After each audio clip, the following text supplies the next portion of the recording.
नमस्ते दोस्तों, मैं हूँ कल्पना अग्रवाल। कल्पना टॉक्स के माध्यम से आज फिर से मिल रही हूँ अपना नया टॉपिक लेकर, how to reduce over thinking.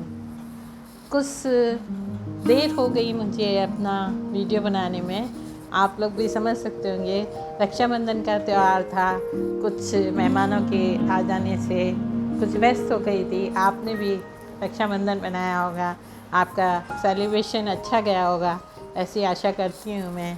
आपने भी कुछ अच्छे सा अपनी सभी बहनों ने अपने भाइयों को राखी बांधी होगी, तो होप करती हूँ कि आपने भी बहुत मज़े किए होंगे। तो मेरे से कुछ देरी हो गई, उसके लिए मैं क्षमा चाहती हूँ। तो चलिए बात करते हैं, लौट के आते हैं अपने टॉपिक पर कि how to reduce overthinking. तो आज के ज़माने में बहुत ज़्यादा डिप्रेशन के बाद एक बहुत ज़्यादा सोचने की बीमारी भी लोगों में हो गई है। कोई एक बात है, कोई एक जीवन में कोई समस्या आ गई तो उस पर वो लोग ज़्यादा सोचते रहते हैं, सोचते ही रहते हैं, सोचते ही रहते हैं, और उसके अलावा कुछ नहीं। तो मैं कहना चाहती हूँ कि कभी भी फर्स्ट ऑफ ऑल आप जीवन में होपलेस ना हो, अपने जीवन में कभी उम्मीद ना छोड़ें। भगवान एक दरवाज़ा बंद करता है तो हमेशा दूसरा दरवाज़ा खोल के रखता है।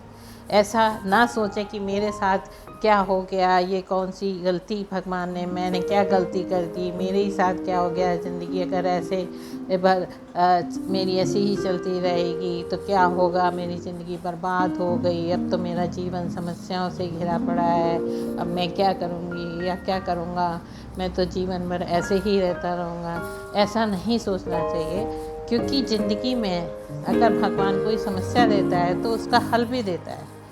ज़रूरत है तो सिर्फ थोड़े से धैर्य की, हमको थोड़ा धैर्य रखना चाहिए, और उस धैर्य के रहते हुए हमें अपना जीवन अगर शांति से, मन को शांत करके हम उस स्थिति से जूझते रहें, थोड़ा सा लड़ कर जूझ कर अगर हम थोड़ा उस समस्या को पार कर जाते हैं तो हमारी समस्या चुटकियों में हल हो जाती है। और अगर हम जहाँ उस समस्या से घबरा जाते हैं, अपने को मतलब उससे जूझने ने मतलब कि मेरे कहने का है, जहाँ हम समस्या से घबरा कर हाथ पैर छोड़ देते हैं और सोचते हैं कि नहीं, बस डिप्रेशन में आ जाते हैं, या बस ओवर थिंकिंग करने लगते हैं, हर समय बस उसी के बारे में सोचते रहते हैं, तो बस वो समस्या एक और विकराल रूप ले लेती है। हमको सोचना ये चाहिए कि अगर जीवन में कोई थ्रिलिंग, मेरा मतलब है कोई एक्साइटमेंट नहीं होगा, अगर जीवन सीधा सीधा चलता रहेगा तो आपको भी क्या मज़ा आएगा। जीवन एक संघर्ष है, तो भगवान भी हमें बीच बीच में थोड़े से एक्साइटमेंट देता है, उस एक्साइटमेंट में थोड़े से एग्ज़ाम्स देता है। जीवन एक यात्रा है, उसमें भगवान हमारी परीक्षा लेता है। तो आपको ऐसा सोचना चाहिए कि भगवान हमारी परीक्षा ले रहा है, उस परीक्षा में हम कितने धैर्य के साथ उस परीक्षा में हम पास होते हैं, उसको ऐसे सोचना चाहिए, और आपको बिना उम्मीद छोड़े उस परीक्षा में पास होना है। तो ऐसा सोचकर कभी भी अपने जीने की जो जीवन की कला है उसको नहीं छोड़ना चाहिए। कैसा जीवन आप जीते हैं, खुशनुमा जीवन आप कैसे जीते हैं, वो आपको जी के दिखाना है। दूसरी बात मैं कहना चाहूँगी, अगर आप ओवर थिंकिंग की समस्या से परेशान हैं तो हर दिन के लिए आप हर दिन को एक छोटे छोटे 10-12 टास्क में डिवाइड कर लीजिए। क्योंकि जो लोग ओवर थिंकिंग करते हैं, ज़्यादा हर बार कोई छोटी छोटी बात पर ज़्यादा सोचते हैं, उनको पूरे दिन की कामों को बांट लेना चाहिए छोटे छोटे टास्क में। जैसे कि सुबह से उठना, और उसके बाद योगा करना, उसके बाद ऑफिस जाना, उसके बाद घर का काम, उसके बाद ऑफिस का काम, उसके बाद मनोरंजन भी है, उसके बाद घर वालों से बात भी करना है, बच्चों से भी बात करना है, उनकी भी समस्याएं सुननी है, माँ बाप से भी मिलना है, वाइफ से भी बात करनी है, उसको भी शॉपिंग करानी है। यानी पूरे हफ्ते भर में हर दिन का, पूरे हफ्ते का पहले शेड्यूल बनाना है, फिर हर दिन का आप 10-12 दिन में जो सुबह से छोटी छोटी टास्क बनाने हैं, और उस हर टास्क को निपटाते जाएं, उसके बाद दूसरी टास्क लेते जाएं। तो जैसे ही आपको कोई समस्या, हर काम में थोड़ी सी, देखिए समस्या तो आती ही है जीवन में, उस समस्या को आप आए तो हर समस्या को निपटाते जाएंगे और उसके बाद दूसरी टास्क लेते जाएंगे। आप बिज़ी रहेंगे हर टास्क को निपटाने में, तो आपका माइंड इधर उधर भटकेगा ही नहीं। आप बिज़ी रहेंगे हर टास्क को निपटा, एक टास्क आई, अगली टास्क आ गई, फिर अगली टास्क आ गई, इसलिए आपका माइंड इधर उधर नहीं हो जाएगा और आपकी लाइफ वेल मैनेज्ड रहेगी।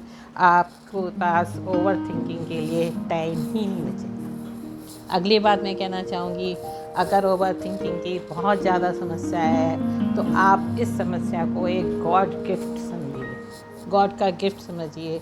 क्योंकि जब बहुत ज़्यादा समस्या हो जाती है, आप ज़्यादा सोचते हो, तो उस सोचने की प्रक्रिया को आप गॉड का गिफ्ट समझेंगे और उसको दूसरे काम में लगा देंगे।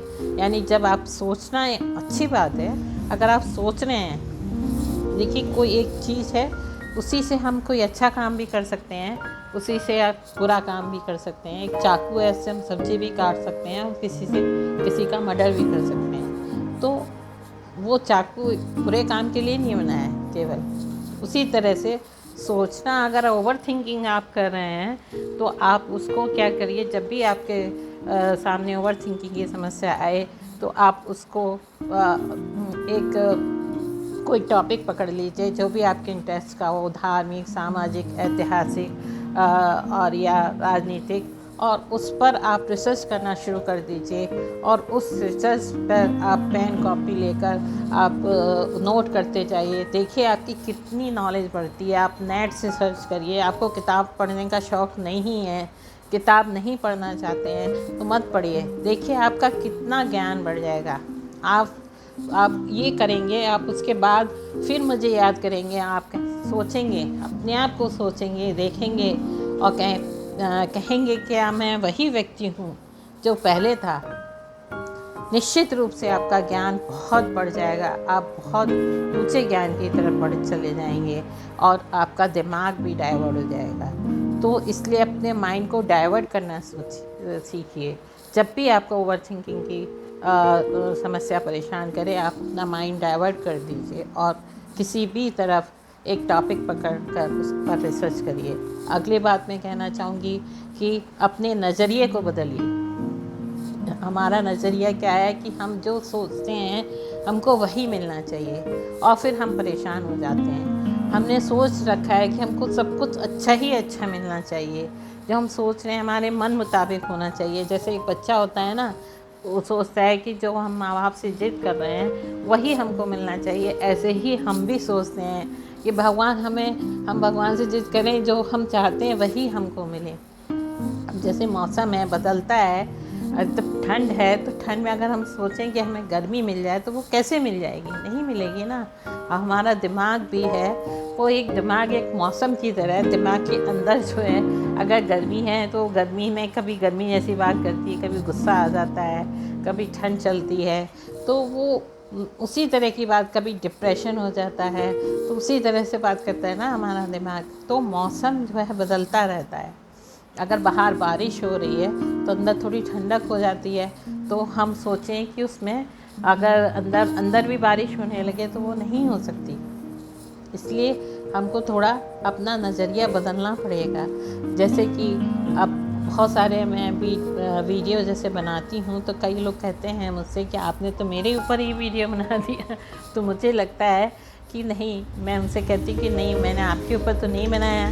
तो बनाया नहीं है, लेकिन वो उनका नज़रिया ऐसा है, वो उस नज़रिए से देखते हैं, बहुत कुछ बातें उनसे मैच कर जाती हैं तो वो सोचते हैं कि वो हमारे ऊपर बना दिया। उनके ऊपर नहीं बनाया, सबके ऊपर बनाया।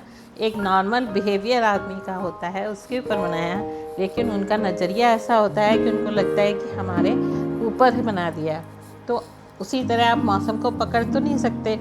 तो हमेशा ही आपके जो हाथ में नहीं है उसको आपको सोचना नहीं चाहिए कि हम इसको बदल देंगे। जो कुछ चीज़ आपके हाथ में नहीं है उसको आप चेंज नहीं कर सकते। तो आपको ये सोचना चाहिए जो हमारे हाथ में नहीं है हम उसको चेंज नहीं कर सकते, तो एज इट इज़ उसको स्वीकार करना चाहिए। अगली बात मैं यही कहने जा रही हूँ कि एक्सेप्टेंस करना सीखिए, स्वीकारना सीखिए। ज़िंदगी में एक्सेप्टेंस करना आनी चाहिए। जो कुछ भी है उस चीज़ को अपना लो जीवन में, तब तो आप खुश रह सकते हैं, अदरवाइज़ नहीं। अब आप ये सोचें कि हमारे जीवन में कोई घटना घटित हो गई, काश ये सपना बन के ख़त्म हो जाए। हम हमेशा यही सोचते हैं कि कोई बुरी घटना घटित हो गई या कुछ हमारे साथ हो गया तो ये समाप्त हो जाए। हम कोशिश करते हैं लेकिन वो नहीं हो पाती। तो ऐसा नहीं हो पाता तो आप अपने जीवन को बेकार समझ लेते हो, सोचते हो और फिर उसी के बारे में सोचते रहते हो, हर समय ऐसा सोचते हो। तो आपको स्वीकार करना पड़ेगा कि जो कुछ है उसके साथ मुझे जीना है और उसको अच्छे पॉजिटिव वे में लेके जाइए। अगर आप पहले से ही नेगेटिव वे में सोचने लगेंगे तो वैसे ही वाइब्रेशन आने लगेंगे, तो उसका रिजल्ट भी वैसा ही नेगेटिव निकलेगा। जब उसके वाइब्रेशन नेगेटिव होंगे तो रिजल्ट आएंगे, क्योंकि आप नेगेटिव सोच रहे हैं। अगर आप पॉजिटिव सोचेंगे तो उसके वाइब्रेशन भी पॉजिटिव जाएंगे और उसका रिजल्ट भी पॉजिटिव निकलेगा। इसलिए आपको हमेशा पॉजिटिव ही सोचना चाहिए, नेगेटिव के साथ नहीं चलना चाहिए, वैसे ही वाइब्रेशन आपके आएंगे। इसलिए मेरा कहना है कि हमेशा ओवर थिंकिंग को कम करने के लिए आपको कभी भी जीवन में आशा नहीं छोड़नी चाहिए और अपने नज़रिए को बदलते हुए अपने रिसर्च वर्क को, अपनी डायरेक्शन को बदल देना चाहिए और एक्सेप्टेंस को लाना चाहिए जीवन में, और अपने जीवन में छोटे छोटे टास्क बनाकर उसमें इन्वॉल्व हो जाना चाहिए, जिससे कि आप बिज़ी हो जाएं और ओवर थिंकिंग की समस्या से उबर पाएँ। ऐसा मेरा विचार है। अगर आप मेरे विचारों से थोड़ा सहमत हों तो प्लीज़ मेरे इस वीडियो को सब्सक्राइब ज़रूर करें। आप सब्सक्राइब नहीं कर रहे हैं ऐसा मुझे लग रहा है, और लाइक और शेयर ज़रूर करें। Thank you.